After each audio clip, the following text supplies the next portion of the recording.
सो high everyone, यार कल जितना बुरा लग रहा होगा आई होप आज उतना नहीं लग रहा होगा। सिचुएशन जो है वो थोड़ी सी इंप्रूव हुई होगी, कल उठोगे तो और इम्प्रूव होगी, चीज़ें जो है वो बेटर होती ही जाएंगी। इस वीडियो के अंदर चाहे आप फ्रेशर हो, चाहे आपको लाइक ड्रॉप आपने 2 ले रखे हैं, 3 ले रखे हैं, हर किसी को मैं एक सोल्यूशन देने वाली हूँ कि अब इस सिचुएशन के अंदर जब हम फंसे होते हैं उसके बाद आगे कैसे करना होता है। बिकॉज यार ये चीज़ें मैंने भी फेस की हैं and I am literally talking to students since morning. मैं इस टाइम पे वीडियोज़ रेयरली अपलोड करती हूँ, मैं लाइक 6 बजे के आसपास डाल देती हूँ, बट मुझे आज टाइम ही नहीं मिला। मैं 500-600 बच्चों के लिटरली रिप्लाई कर चुकी हूँ। मैंने एक चीज़ नोटिस की है कि हर बच्चे को ऑलमोस्ट सबको सेम ही प्रॉब्लम है। इसीलिए मैं अपने सब भाई बहनों के साथ एक बड़ी बहन होने के नाते यहाँ पर एकदम जेन्युइन एडवाइस दूंगी। किसी चीज़ में कोई किसी का इन्फ्लुएंस नहीं होगा, जो करना चाहिए आप लोगों को वो एडवाइस मैं यहाँ पर दूंगी। एक एक चीज़ ध्यान से यहाँ पर सुनते जाना। सुनना, सबसे पहली बात, तुमने इस एग्ज़ाम की प्रिपरेशन करी थी, तुम लो फील कर रहे हो, तुम 110% लो फील करोगे, you can not do anything about it. तुमको बुरा इस चीज़ का लग रहा है ना यार, तो ये तो इनफैक्ट अच्छी बात है कि तुमको बुरा लग रहा है, क्योंकि तुमने उसके लिए मेहनत की थी।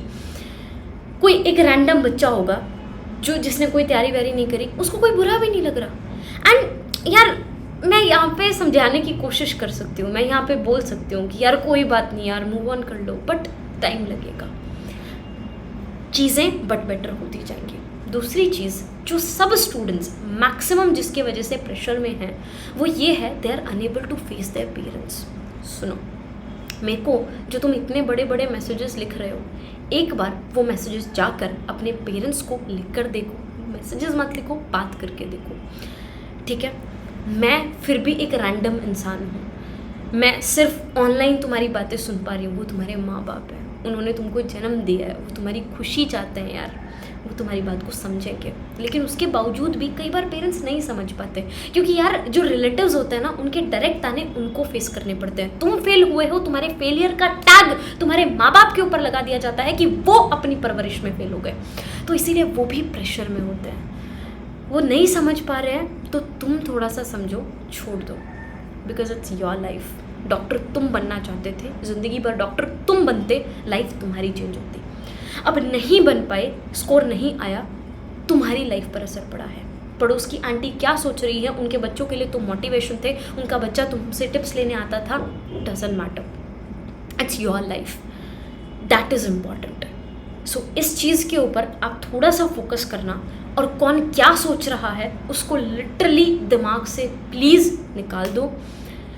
बहुत छोटा लाइफ का पार्ट है, अभी तो हमको लाइफ में बहुत कुछ करना है, ये तो एक बहुत छोटा सा सिचुएशन था। अभी तो मैं ये मानती हूँ कि मेरे भाई बहन इतने स्ट्रांग हैं कि वो इस सिचुएशन को एकदम बोल्डली फेस कर जाएंगे, क्योंकि अभी तो लाइफ में बहुत चीज़ें ऐसी हैं जो आनी बाकी हैं, जो इससे ना ट्रिपल मुश्किल होने वाली हैं। Finally you are entering into that adult stage, जब आपको लाइफ की रियलिटी, आपको लाइफ की सच्चाई सामने आती है और आपको फेस करना पड़ेगा, ठीक है। नेक्स्ट चीज़, दूसरे ऑप्शंस को भी दिमाग में लाओ। सिर्फ एक ही ऑप्शन नहीं है, सिर्फ डॉक्टर बनना ही एक आखिरी चीज़ नहीं है, और ऑप्शन भी है। अब सुनना, 3 कैटेगरी में बच्चे हैं, मेनली 2 कैटेगरी में। एक है फर्स्ट अटेम्प्ट जिन्होंने दिया था but they are not able to score well, and another are toppers, 2 साल, 1 साल, 3 साल, 4 साल, सब सेम कैटेगरी में गिनते हैं। सबसे पहली बात, सब स्टूडेंट्स ध्यान से सुनना, 4 साल का एक्सपीरियंस बोल रहा है तुमको यहाँ पे ये चीज़। सबसे पहले एनालिसिस करना शुरू करो। पहला क्वेश्चन देखो, पहली बात तो बोल्ड बन के, कितने ही नंबर कम बने, कुछ बने, do not think about that, because जब तुम एनालिसिस कर रहे होगे अपने एग्जाम का, उस टाइम पे तुमको ना दिल में दुखेगा, शिट ये क्वेश्चन तो मुझे आता था, ये तो मैं करके आ सकता था। बोल्ड बन के एनालिसिस करना शुरू करना है। फर्स्ट क्वेश्चन, ये क्वेश्चन, क्या ऐसी कंडीशन होती जिसमें तुम परफेक्ट थे, परफेक्टली जैसे तुमने सोचा था कि मुझे ऐसे तैयारी करनी चाहिए थी, वैसे तैयारी तुमने कर ली होती, क्या ये क्वेश्चन तुम सॉल्व कर पाते? अगर कर पाते तो उसमें खुद को नंबर दो। अगला क्वेश्चन, टोटल मार्क्स कैलकुलेट करो, 600 प्लस बन रहा है तो फिर डिसाइड करो ड्रॉप करने का।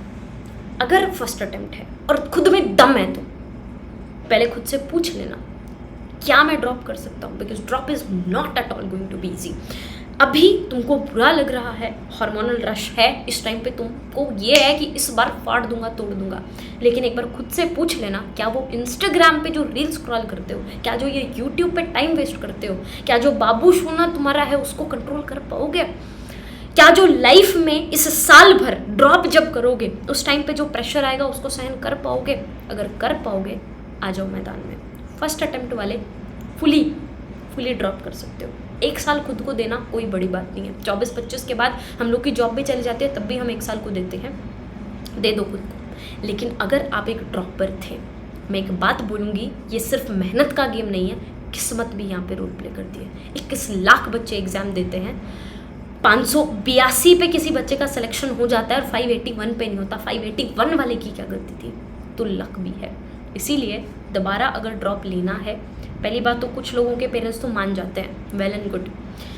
पेरेंट्स अगर नहीं मान रहे हैं, again I am telling, they are your parents. उन्होंने तुमको जन्म दिया है, वो माँ वो बाप का खून दौड़ रहा है तुम्हारे अंदर, वो समझेंगे तुमको। उनको बोलो, मम्मा पापा आपको मुझे किसी भी जगह पे एडमिशन करवाना है, आप शुरू करो उस प्रोसेस को। तुम्हारे पास बहुत फ़ायदा है कि तुम्हारा जो कॉलेजेस का एडमिशन स्टार्ट होगा ना, वो सितंबर अगस्त के अंदर जाकर स्टार्ट होगा, तो तुम्हारे पास बहुत टाइम है। तब तक खुद को प्रूव कर दो। अगले 2-3 महीने कोचिंग ज्वाइन करनी है। सुन लेना मेरी बात ध्यान से, जब मैंने ड्रॉप किया था ना, मैं पापा को कह रही थी मैं घर पे ही रह के लाइब्रेरी में जाके सेल्फ स्टडी कर दूंगी। मेरे पापा ने एक बात बोली थी, बेटा कोचिंग ज्वाइन करनी है, and I think that was the best ever decision of his life, of my life also. Coaching में रूटीन बनता है, शेड्यूल बनता है। आई एम नॉट सेइंग बहुत महंगी कोचिंग ज्वाइन करो, तुमको ऑनलाइन करना है ऑनलाइन कर लो। और एक बायो का ध्यान रखना, पेपर देख लिया ना, एनसीईआरटी से आता है। लोग, मैं एक सच्चाई तुमको यहाँ पे कोचिंग की बताती हूँ, उनमें क्या होता है ना, वो कहते हैं कि 90 में से 90 क्वेश्चंस हमारे उससे आए। अरे तुम पढ़ाई रामायण दोगे तो 90 में से 90 क्वेश्चन आएंगे ना तुम्हारे उससे। 88 क्वेश्चन जिस टीचर के उससे आ रहे हैं ना, दैट इज़ बेटर। 1000 क्वेश्चन करके उसमें से 100% पेपर आ रहा है, इससे अच्छा जिसके 100 क्वेश्चन करके 98 क्वेश्चंस आ रहे हैं, उस 100 क्वेश्चंस में से वो 100 क्वेश्चंस करना ज़्यादा प्रेफर करना। कोचिंग वाले क्या चाहते हैं, वो तुमको सब पढ़ा देंगे। अब जब तुम्हारा सिलेक्शन नहीं हुआ ना, अब तुमको पता है क्या लग रहा है, इस कोचिंग वालों ने तो दीदी सभी पढ़ाया था, हमसे ही गलती रह गई। दैट्स वाई कोचिंग चल रही है और रैंक निकल रहे हैं। ये बड़ी बड़ी कोचिंग बोलते हैं रैंक 1-2 हमसे आया। अरे रैंक 1-2 आया तुमसे, उससे फ़र्क नहीं पड़ता। नीचे वाले जो मिडल वाले बीच वाले बच्चे थे, उनको तुम सिलेक्शन दे पाए कि नहीं दे पाए, कितने सिलेक्शन दे पाए, उसकी बात करो। रैंक 1 तुम्हारी कोचिंग में नहीं पढ़ता, वाई कोचिंग में पढ़ता, जेड कोचिंग में पढ़ता, वो तब भी रैंक 1 था। उनमें दम है। तो इसीलिए एटलीस्ट बायो एक ऐसा सब्जेक्ट है जो पूरा एनसीईआरटी से आएगा। और तुम मेरे को कहोगे मैं एक एक क्वेश्चन का एनालिसिस भी 5 मिनट की वीडियो में करके डाल दूंगी, एक एक क्वेश्चन के अंदर सामने मार्क करके डाल दूंगी। मेरे खुद के स्टूडेंट्स हैं जिनका टोटल स्कोर 460 के आसपास बन रहा है, और बायो में अकेला 345 नंबर बन रहा है। साल भर चीख के बायो पढ़ाई है मैंने, एनसीईआरटी पढ़ाई है मैंने, एकदम एनसीईआरटी 2 बार रिवीजन कराई है। पिछली बार जुलाई में एग्जाम खत्म हुआ था, फिर भी दिसंबर के आसपास कुछ चैप्टर छोड़ के सिलेबस ऑलमोस्ट खत्म हो गया था। जनवरी में हमारी रिवीजन स्टार्ट हो गई थी। That should be the strategy. Bar bar Bruce Lee बोलते हैं ना कि मेरे को उस इंसान से डर नहीं लगता जो 10 मूव की प्रैक्टिस करके आए, मुझे उस इंसान से डर लगता है जो एक ही मूव की प्रैक्टिस 10 बार करके आए। वो करना है तुमको। अब सुनो, पेरेंट्स अगर रेडी नहीं है तो उनको समझाओ कि आप ठीक है, आपको जिस कॉलेज में एडमिशन कराना है प्रोसेस शुरू करो, साथ में मेरे को प्लीज़ सिर्फ 10,000 रुपये दे दो। कोचिंग तुम सेलेक्ट कर लो, बायो मेरे को यहाँ से पढ़नी है, केमिस्ट्री यहाँ से, फिजिक्स यहाँ से, और स्टिक रहना उसके ऊपर, एक सब्जेक्ट एक टीचर। 10,000 रुपये में ऑनलाइन कोई ना कोई ऐसे प्लेटफॉर्म है, 2-3 भी लोगे तब भी तुम्हारे पास बहुत प्रॉपर एक सेट टीचर का इकट्ठा हो जाएगा कि हाँ ये मुझे चाहिए। और उसके बाद एग्ज़ाम देना शुरू करो, टेस्ट देना शुरू करो, दनादन। अगर तुम्हारा स्कोर जो है वो 600 के आसपास पहुंच रहा है, हो सकता है कभी 40-50 कम भी रह जाए, लेकिन उसके आसपास पहुंच रहा है, then you can convert this partial drop into complete drop, otherwise don't do that. तो अपने मार्क्स चेक करना। मेरी दोस्त ने ऐसे ही किया था, पहले उसने साथ में ड्यू में एडमिशन भी ले लिया और साथ में ड्रॉप भी कर लिया।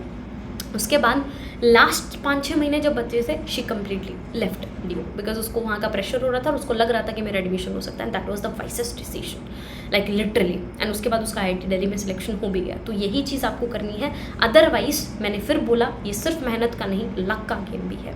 तो इसीलिए इस चीज़ को सोचना, प्रैक्टिकल होकर बात करते हैं, खुद को एनालिसिस करो, खुद को पूछो क्या मैं सच में कर सकती हूँ, तभी ड्रॉप लेना यार। और बहुत टफ होने वाला है, मैंने बता दिया, बहुत हर्डल्स आएंगी, बहुत लोग कुछ कुछ बोलेंगे।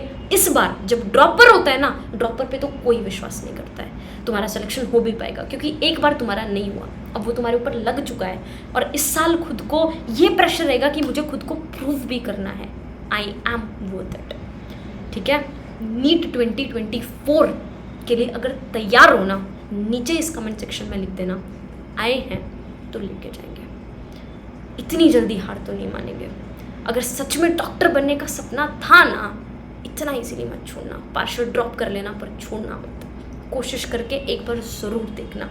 और अभी पढ़ने की आदत बनी हुई है, साथ साथ थोड़ा थोड़ा कुछ दिन में पढ़ना शुरू कर देना, 1 घंटा 2 घंटा एकदम मत छोड़ना।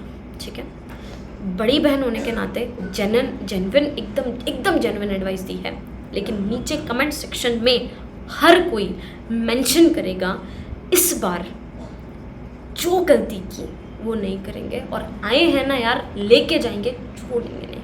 ठीक है, इतना ही मैं अपनी तरफ से हेल्प कर सकती हूँ। बाकी मैं पर्सनली तो रिप्लाई करने की कोशिश कर ही रही हूँ। वैसे तो आई गेस मैंने सारे डाउट्स यहाँ पे सॉल्व करने की कोशिश की, फिर भी नहीं हो पाया तो मेरे को मैसेज कर देना। I am trying to reply as soon as possible, but literally 10-12 हज़ार मैसेजेस हैं। ठीक है, जय हिंद।